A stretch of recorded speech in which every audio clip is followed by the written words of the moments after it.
भाई जो गुरु वचन पे डट गए, कट गए फंद 84 के। चिट्ठी बांधे पायल पैर, साहेब सुनता है सब ले।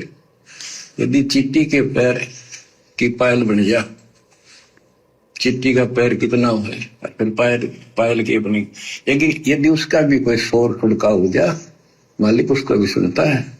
बताओ फिर ऐसे समर्थ परमात्मा से जो चींटी के पायल की पैर की आवाज भी सुन सकता है, यानी पहली बात तो परमात्मा कह रहे हैं चींटी का पैर कितना है, और फिर उस पैर में जो पायल बनेगी वो क्या होगी, यानी उसका शोर हो ही नहीं सकता, और उसको भी परमात्मा सुनता है। तो ऐसे समर्थ परमात्मा के पास में एजेंटों को बीच में डालकर क्या प्रार्थना लगवाना ज्ञान के अनुसार है? कोऑर्डिनेटरों से प्रार्थना लगवा दी, गुरुजी के बेटा बेटियों के माध्यम से प्रार्थना लगवा दी। क्या ऐसे समर्थ परमात्मा के पास में प्रार्थना भेजना उस परमात्मा को एक मानुष साबित करना है? प्रार्थना उसके पास भिजवाई जाती है जिसको पता नहीं है। अरे प्रार्थना उसको भिजवाई जाती है जिसको पता नहीं है। तो अपने समर्थ सतगुरु के पास में प्रार्थना भिजवाना किसी अन्य के माध्यम से, यह भी भगत की एक कमजोरी है, क्योंकि ये सत परमात्मा है। हम सत भक्ति कर रहे हैं, हम सतयुग में जी रहे हैं, हम सत भगत हैं परमात्मा के आशीर्वाद से। और अगर सच्ची आत्मा से अपने घर पर बैठकर परमात्मा से अरदास करेंगे, पुकार करेंगे, तो जो परमात्मा चींटी के पैर की पायल की आवाज को सुन सकता है, क्या अपने भगत की आत्मा की आवाज को नहीं सुनेगा? सच्ची नीयत से, सच्चे हृदय से, चाहे पहाड़ पे बैठ के परमात्मा से प्रार्थना कर लो, परमात्मा उसको भी सुन लेगा। मन की बकवाद नहीं सुनेगा, चाहे कितनी प्रार्थना लगवा दो। तो बताओ भक्ति मार्ग पर प्रार्थना लगाने का सिस्टम है कहां? जब बिन प्रार्थना लगाए परमात्मा सुन सकता है, जान सकता है।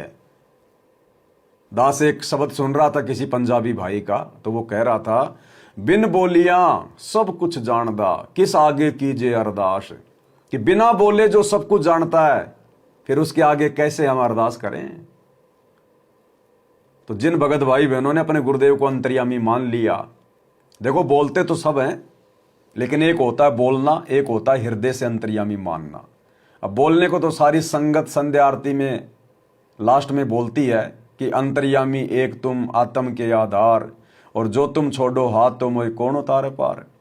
अब कहने को तो सभी अपने भगवान को, अपने गुरु को अंतर्यामी कह रहे हैं, लेकिन उसके बावजूद भी प्रार्थनाओं पे प्रार्थना। अच्छा, ये प्रार्थना क्यों भेज रहे भाई और बहनों? क्योंकि ये अपने गुरु को परमात्मा नहीं मानते, इसलिए क्योंकि ये परमात्मा मानते हैं उस कागज के टुकड़े को, दाढ़ी मूछ वाली कबीर जी की समझे जाने वाली मुर्दा फोटो को, गूंगी बैरी फोटो को। इसलिए लोग बार बार प्रार्थना भेज रहे हैं, क्योंकि इनके पास कोई सही समाधान तो आता नहीं है। इनके दुख दर्द तकलीफें तो कम होती नहीं है। बार बार ये प्रार्थनाओं के नाम पर अर्जी लगाते हैं, उधर से आदेश आता ज्योति करवा दो, पाठ करवा दो, फिर भी इनको कोई लाभ नहीं होता। क्यों? क्योंकि इनका भगवान अंधा गूंगा बहरा है। और हम सत्सेवक क्यों नहीं लगाते प्रार्थना?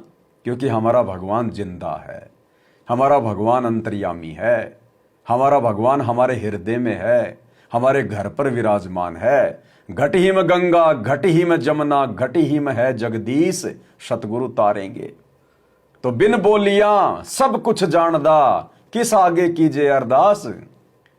इसलिए हम सत्सेवक भाई बहन अरदास नहीं लगाते सांसारिक डिमांड की, बेटा बेटी की नौकरी की। हम अरदास लगाते हैं अपने हृदय से, अपनी भक्ति के लिए, अपनी मर्यादाओं के लिए, कि सतगुरु सदैव अपने बच्चे के हृदय में रहना, पल पल परमात्मा साए की तरह साथ में रहना। आपकी अनुपस्थिति के बिना परमात्मा एक कदम उठाना दूर, हम एक कदम उठाने की सोच भी नहीं सकते। हम तो आपके द्वारा भीख में दी गई श्वासों से चल रहे हैं परमात्मा। हमारा जीवन शेष नहीं था, आगे भी आप ही संभालोगे। तो परमात्मा फिर कोई कमी छोड़ देगा, कोई कसर छोड़ देगा क्या भगवान, जब हम उनके ऊपर इतना विश्वास करके चलेंगे तो? और बार बार प्रार्थना लगाना, कागज के टुकड़े को भगवान मानना, ये होता है अविश्वास। और अविश्वासी आत्माओं की भी परमात्मा सुनता है, ऐसी बात नहीं है।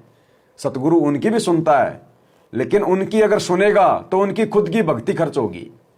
अगर उनकी प्रार्थना पे परमात्मा उनको कोई लाभ देगा तो उन भक्तों की भक्ति कमाई से देगा, अपने कोटे से नहीं देगा।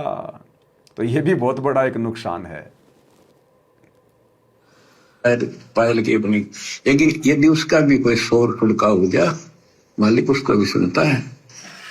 गुमज में बंग ना दीजे के एता शोर क्यों कीजे, चिट्टी बाजे पायल पैर साहिब सुनता है सब लहर।